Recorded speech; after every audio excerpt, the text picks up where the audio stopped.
Now, let's start with the seer. For the seer, the slogan is see it. Yes, just see it. But not any type of seeing would work here. It refers to the power of imaging an idea, a scenario, a problem, or a solution. So, the seer emphasizes the power to generate images in your mind. You would invoke the seer's face when you attempted a creative approach to any question that otherwise you might not visualize in images. Seers actually abound in many successful cases. For instance, no one would ever think that when you are doing mathematical equations, you would visualize the variables as images in different colors and see them jumping here and there in order to seek the solutions. But the Nobel laureate in physics, Richard Feynman, just did that. Likewise, when Albert Einstein was doing his thought experiments, he would visualize the scenarios in images, like in a case where he would visualize in his mind what would happen if he moved at the speed of light. This helped him feel his way out and confront the problems of physics. Even the great composer Mozart reported that after finishing up the draft of a musical composition, he would try to see the whole piece of composition not in a temporal sequence, but in one instant. Yes, just in one instant. The whole musical piece is seen, not listened. In fact, he adopted the seer skill by treating the completed draft of the musical composition as if it were a concrete building, so that you could check it from different angles and see the unity of the whole piece instantly in a literal sense. Also, as another example, in the modern training of athletes, whether in gymnastics or the table tennis or whatnot, one type of powerful training is to ask the athletes to visualize their action and motion mentally so that they could visually check and practice the gestures for thousands of times in their mind. The visualization of the whole process would sensitize and consolidate the coordination of their brain, body, and muscle. This sort of visual training is no less important than the actual physical training. As the final example, one finds the seer in the effective communication. For instance,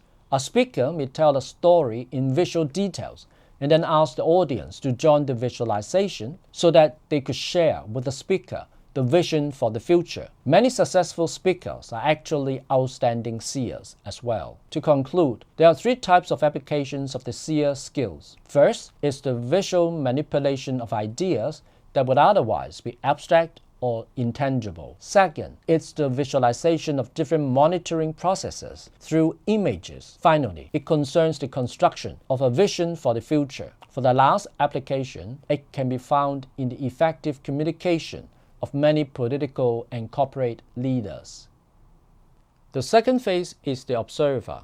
The observer's slogan is, notice it. It's about your power to notice the details. The observer is keen on asking questions like this one. How do the things I notice may help me solve the problem at hand? And their accumulated observation will form a huge database of problem-solving resources. The observer's key creative skills can be divided into three categories. I'll go through them one by one. First is about the curiosity to collect details. Why do some people do better than others in noticing the details? It's because they have the curiosity about the world. Two important cases are Charles Darwin and Leonardo da Vinci. From an early age, Darwin cultivated an interest in collecting different specimens from the natural world. Their interest and experience became crucial when he started his famous voyage of HMS Beagle in the 1830s.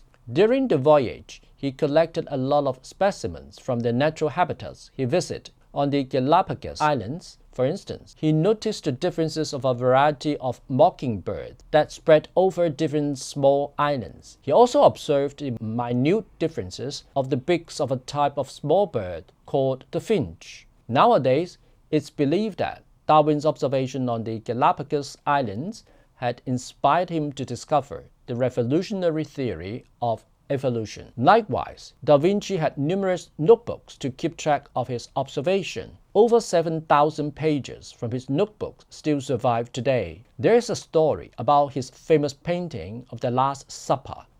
After accepting the commission to draw the painting on the wall, Da Vinci did not appear in the monastery for a long time. The commissioner suspected that he was lazy, but later he was discovered to stay in the bustling markets for months, sketching different people there. Da Vinci was actually conducting a detailed observation of various facial expressions of the common people. He would eventually make use of the sketches as the blueprints for Jesus Christ's 12 disciples in the painting. Da Vinci also dissected and portrayed a lot of the details of the human bodies and organs in his notebooks. He even once opened up a dead pregnant woman's womb so that he could accurately draw the details of a dead fetus in the womb. When your curiosity is combined with this power of noticing the details, you become the observer. The observer's second creative skill is to see the extraordinary from the ordinary. When most people find the world just too boring and familiar to be interesting, the observer will see a different world. They see the unfamiliar from the familiar. The world is always interesting to them. That's why they can keep their curiosity about the world all the time. Just check out the world around you now. What would you discover? I tell you, you'll discover many new faces looking and smiling at you if you pay attention to the details. You don't believe that? Well, I'll show you some interesting faces below that have been around you for a long time without your awareness. Now, with practice and efforts, I guarantee that you'll discover many more unfamiliar and interesting things around you from the world you think you are so familiar with. Finally, the third observer's skill is that they have the observation rooted in the real world. They observe the real details of the real situation. When an observer is employed by a company, you'll see that they would make a unique contribution. The observer often plays the role of the creative conscience of the company because they are the best in knowing their customers' real feelings and needs. Observers are typically more sensitive to the real data, real customers, and real market trends. For this reason, a successful company would have the observers in their R&D and marketing department because their sensitive and sensible observation of the customers would keep the company abreast of the market trends and customers' genuine needs. The alchemist's slogan is "Mix it." Yes, mix it, mix it. The alchemist would mix the knowledge from different domains and turn it into a new type of application. The alchemist would ask this sort of question: what does this problem remind me of anything I know of? Can I transfer my knowledge from one domain to another so that an innovative solution is formulated? Many people are blocked by the traditional boundaries of different disciplines, but the alchemist sees no boundary. Knowledge can be blended across different domains. Because of this thinking skill, the chance that the alchemist can discover a creative solution is much higher than the common people. One of the alchemist's thinking skill is to generate new ideas by remixing apparently unrelated ones. For instance, the Swiss electrical engineer Georges de Mestral was hiking one day in 1948. He found that his clothes stuck with the small burrs from the plants along the road. He transferred the knowledge of this incident to the invention of a new product, which is the hook and loop fastener that he named Velcro. Velcro was patented in 1955. Today, we still find Velcro very useful. Also, the alchemist is strong in the analogical thinking. That is, the alchemist will make analogies with different cases so that they might gain insight into the new application. For instance, Mickey Drexler, the former CEO of the fashion brand Gap, one day read the annual report of Coca-Cola. He learned that Coke planned to grow through a strategy of ubiquity. That is, Coke being everywhere a thirsty person might be. Drexler made a connection in the marketing strategies between the soft drink and fashion business. Through his analogical thinking, he applied this strategy of ubiquity to Gap, making it a successful brand at the time. Another example was the story about the famous mathematician Archimedes. At that time, the king asked Archimedes whether his crown was made by pure gold or mixed with silver. Archimedes couldn't tell the answer right away. One day, when Archimedes was going to have a bath, he saw the water overflowing from the bathtub. When he stepped into it, he suddenly saw the analogy between his body and the king's crown. He immersed the crown into water and checked how much water overflew from the container. He then put into water another piece of pure gold that was in the same weight as the king's crown. Seeing the difference in the amount of the overflowing water in the two cases, Archimedes, the alchemist, discovered the answer. The food's slogan is "Celebrate it." But what is it to be celebrated? The food celebrates the idea or application that is normally called foolish because people seldom do it in the way the food does it. For instance, the food celebrates absurdity because they see the possibility of breakthrough there. And the food also likes to invert the normal practice. In order to achieve the goal, the food would obviously encounter a lot of challenges, but they would have the strong determination and persist with perseverance. As a result, the food would win and demonstrate their ingenuity. In this way, the food likes to ask questions such as, what would happen if I inverted the situation? If I come up with an absurd conclusion? So what? What if I persevere? Moser-Wellman tells a story about the success of the food. It's a story about a district manager of Starbucks in California. To diversify the product of Starbucks, Campton spearheaded the idea of a frozen blended coffee drink by Starbucks. At first, no one in Starbucks thought that this was a good idea because this would dilute the image of Starbucks as a professional vendor devoted to the traditional way to make coffee. Campton did not back down, and gradually he got an ally in the company. Then she tried out a new frozen blend of coffee. Finally, the idea got to the CEO, Howard Schultz. Schultz did not like the idea, and he quite reluctantly gave 1 year to Campton for a try. Campton persisted, getting more allies within Starbucks. Eventually, in the first year as permitted by Schultz, the frozen blended coffee drink Frappuccino accounted for nearly 7% of Starbucks' total revenue. Schultz now admitted that Frappuccino was the best mistake he had ever made. Campton as the fool won the battle in the company. Another example of the fool is about the story of 3M Post-it notes. In the 1960s, a 3M scientist called Spencer Silver accidentally developed an adhesive that was only lightly sticky. He considered such a type of adhesive useless and doomed to have no market. He simply put this product aside. In 1974, the idea of Post-it was conceived by another person called Arthur Fry. Fry was aware of Silver's adhesive,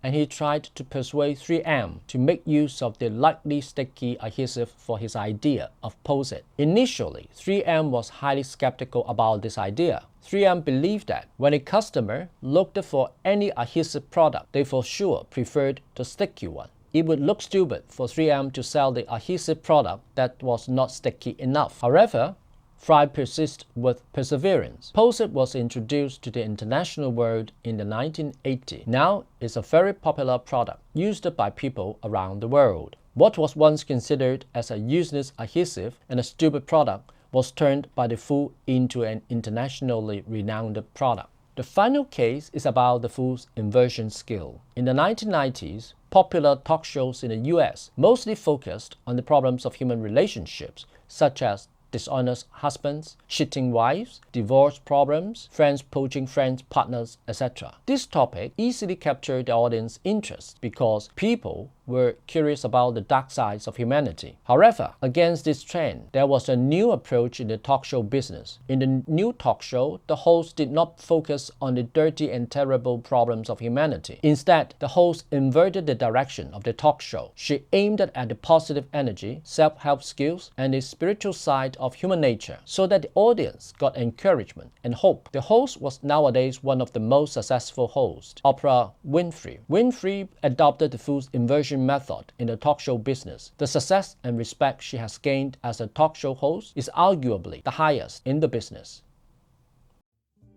Okay, here I want to chip in because the final phase of creativity is the one I love most. It is the sage. The sage's slogan is, simplify it. Yes, simplify it.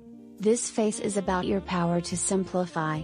Quite often, you might unintentionally and unnecessarily complicate a problem by overthinking or overdoing.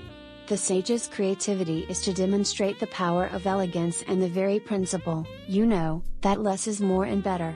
The sage is interested to ask questions like, what simple solution could I create? What can I rekindle from the past history? The sage's thinking skills have two dimensions. First, it aims at innovative, problem-solving ideas by removing all the unnecessary elements. Second, it extracts simple but inspiring morals from history. The sage would crystallize powerful morals and messages from the past and inspire people around him. Let's start with the first type of application, that is, powering up by removing unnecessary elements. Do you know that Picasso had a famous series of 11 prints called the Bull? It illustrates how conventional, detailed painting of a bull can morph through different stages into a very simple, geometrical line art. This series of prints is famous because the simplest line art created by Picasso powerfully captures the essence of the most elaborate drawing of the bull. This had amazed the art critics. In virtue of this masterpiece in art, one can say that less is really more, and better. Another sage's creativity is found in technology. The U.S. satellite Mariner 4 was scheduled to send to Mars in 1964. The satellite had the solar-powered panels and a stabilizer to slow down the opening process of the panels lest they would be broken in space. At the last minute when the satellite was about to be launched, the stabilizer was found to hamper the movement of the panels. The scientists were at a loss. Rescheduling the launching of the satellite would be disastrous in consequence. A scientist, however, found an ingenious solution. He suggested that they could completely remove the stabilizer. It was discovered that the panels could still safely open without the stabilizer. The solution has long been there, it awaited the sage to point it out. Really, less is more and better. The other dimension of the sage creativity is about how to extract morals from history. One notable case was mentioned by Moser-Wellman. We know Martin Luther King, Jr. had made the U.S. history by his principle of nonviolence in fighting for the rights and equality of the discriminated American blacks. And King was inspired by Mahatma Gandhi, who successfully practiced the wisdom of nonviolence in the movement of civil disobedience in India. We can say that sages are historyatics. They fully believe that practical wisdom can be generated from the knowledge of history. In science, Isaac Newton had made a famous statement on his success. It reads, to quote, "If I have seen further it is by standing on the shoulders of giants." In literature, Coleridge echoed Newton. Coleridge claimed that, to quote, "The dwarf sees farther than the giant, when he has the giant's shoulder to mount on." We see that the sages are historyatics. They love to turn history into inspiration and wisdom for solving the big problems of the world.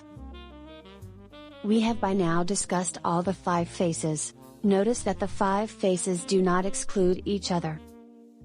Quite often, they overlap in some cases so that you use, for instance, both faces of the fool and the sage in solving one problem. Moreover, you need to ask yourself which faces represent your strengths and which represent your weaknesses so that you know how to enhance your overall creative thinking skills. That is, sharpen your strength and address your weakness. Okay, this has finished up our discussion of Moser-Wellman's 5-face creativity. Let's move on to another thinking skill in the next section.